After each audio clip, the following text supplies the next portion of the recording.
Hello students, before we dive into our English lesson today, tell me, have you ever met someone who changed your life? Not with a lecture or a punishment, but simply by trusting you. So, today we are going to see a real life incident of a 15-year-old boy. He was a thief, a liar, and very clever. But then he met Anil. Was it a mistake for Anil to trust him? Or did that trust change everything? Let's travel back in time to a dusty wrestling ground and find out. We see Anil, 25 years old. He is tall, lean, and wearing very simple clothes. He looks relaxed and kind. Hari Singh, 15 years old. He is hiding behind a pillar, watching Anil, not the match. His eyes are moving fast, calculating. I was still a thief when I met Anil. I was only 15, but I was already an experienced and fairly successful one. Anil was watching a wrestling match when I approached him. He looked easygoing, kind and simple, the perfect target for my next move. Hari Singh walks up to Anil with a big fake winning smile. Hari Singh said to him, "You look a bit of a wrestler yourself, sir."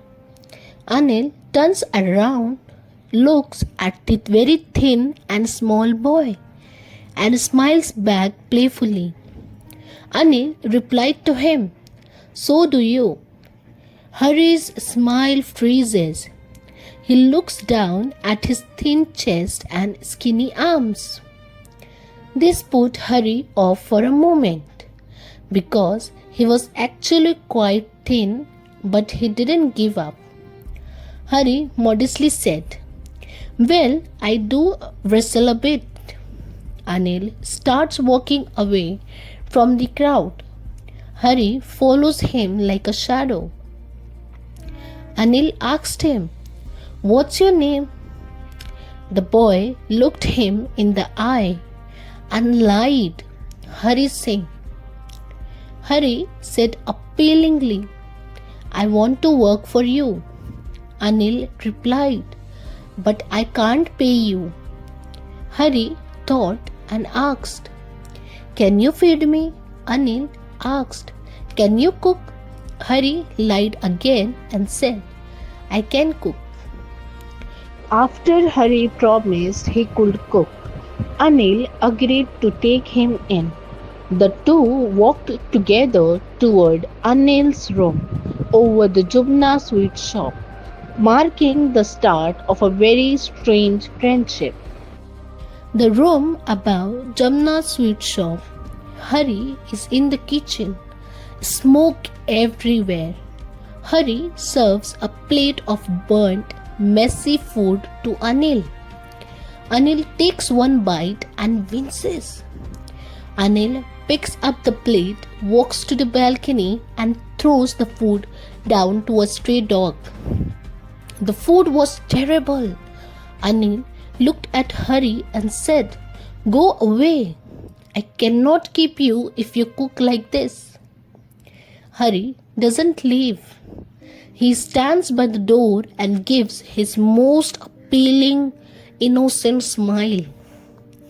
Anil looks at him, stays serious for a second, and then starts laughing. Anil couldn't help but laugh. He patted Hari on the head and Anil said, "Never mind. I will teach you to cook myself." A busy bazaar. Hari is buying groceries. Hari pays the shopkeeper, gets change back and sneakily puts a 1 rupee note in his own pocket. Every morning Hari went to the bazaar. Hari will keep a profit of about a rupee a day for himself. He didn't give this change back to Anil. Anil probably knew, but he never complained. Instead, Anil said to Hari, I will teach you to write your name and soon whole sentences and numbers. One evening, Anil came home with a bundle of notes. He had finally sold a book to a publisher. After weeks of waiting for his check, he was finally successful. Anil sits on the edge of the bed. He counts the money. It's 600 rupees in 50s. Hari is standing in the corner, watching with sharp, greedy eyes. Hari watched him closely. He had not done any real work, meaning theft, for almost a month, apart from the small change in the market. He looks at Hari and smiles, then tucks the bundle of notes safely under the corner of his mattress. He lies down and falls asleep instantly. Anil was asleep, but Hari was wide awake. Hari thought to himself, if I don't take the money, he will only waste it on his friends. After all, he doesn't even pay me a salary. The room is now quiet. Only moonlight falls across the bed. Hari creeps out of his blanket. He crawls on all fours toward Anil's bed. He moves slowly so the floor doesn't creak. His hand slides under the mattress. He feels the crisp of paper of the note. He slowly pulls the bundle out. Suddenly, Anil sighs in his sleep and turns his body towards Hari. Hari freezes. His heart is beating fast. He quickly crawls out of the room and reaches the door. Once he was out of the house, Hari began to run. He held the money at his waist, tied there by the string of his pajamas. He was heading straight for the railway station. The busy, dimly lit railway platform. The 10:30 Lucknow Express is just beginning to move. Steam and noise fill the air. Hari runs on the platform. He watches the train carriage sliding past. He is fast enough to jump into an open door. Hari slows down. He stops. He watches the train pull away until the red tail light disappears into the dark. He could have jumped on. He could have been gone in seconds, but for a reason he couldn't explain, Hari hesitated. He stood alone on the empty platform. Hari thought to himself, if I have no friends to go to, I only know Anil. And when he finds out, he won't be angry. He will just be sad. Sad because he can no longer trust me. Hari sits down on a wooden bench. Suddenly, a cold November chill hits and a heavy rain begins to pour. Hari is shivering. His shirt and pajamas stick to his skin. He pulls the bundle of notes out from his waistband. The notes were damp. They were getting soaked in the rain. Hari looks at the wet money, then looks up at the rainy sky. Hari realized something important. In the morning, Anil would have probably given me 2 or 3 rupees to go to the cinema. But now I have it all. But can't cook his meal anymore. I can't run to the bazaar, and most importantly, I can't learn to write whole sentences. He knew that being an educated man was worth much more than a few hundred rupees. Stealing was easy. Being a respected man was difficult. Hari jumps up from the bench, ignoring the rain, and starts running back toward the Jumna sweet shop. Hari whispers to himself, I must go back to Anil, if only to learn to read and write. He opens the door quietly. The room is silent. Anil is still sleeping peacefully. Hari creeps out to the head of the bed. His heart is thumping loudly. He thinks Anil might wake up. He slowly, carefully slides the damp bundle of notes back under the mattress, exactly where they were before.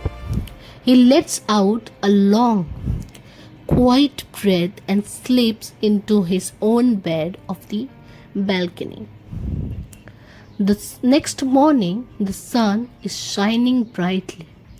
Hari wakes up late. He looks nervous and rubs his eyes. He looks toward the bed to see if the money is still there. Anil is already making a tea. He turns around with calm smile and stretches out his hand. Between his fingers is a 50-rupee note. Hari's heart sank. He thought, I have been caught. He found the wet money. Anil hands him the note. Anil says kindly, I made some money yesterday. Now you will be paid regularly. Hari takes the note. As his fingers touch the paper, his eyes go wide. The note was still wet. It was soggy from the previous night's rain. Hari looked at Anil, waiting for him to get angry or call the police. Anil looks directly into Hari's eyes. There is no anger, only a soft, knowing smile. Anil knew everything. He knew about the theft, the rain, and the return. But he said nothing. He didn't even show it with his eyes. Instead, Anil said warmly, Today we will start writing whole sentences. Hari smiles at Anil. This time, it isn't his appealing fake smile or his thief smile. It is a genuine, soulful smile of a boy who has been saved by trust. At that moment, Hari realized that trust had changed him more than any punishment ever could. And that, students, is the end of Hari Singh's journey. Anil knew Hari was a thief, but he chose to see him as a student by giving him a second chance. Now it's time to see how much you have learned. Let's look at a few questions together. Okay? The first question is, how old was Hari Singh when he met Anil? The next question is, why was the 50-rupee note damp when Anil gave it to Hari the next morning? So, the moral of our story today is simple but powerful. Kindness and trust can transform a person more than any punishment ever could. Before we go, I have one last task for you. Imagine you are Anil. Will you have called the police, or will you have done what Anil did? Write your thoughts in your notebook and share them with your friends. Thank you.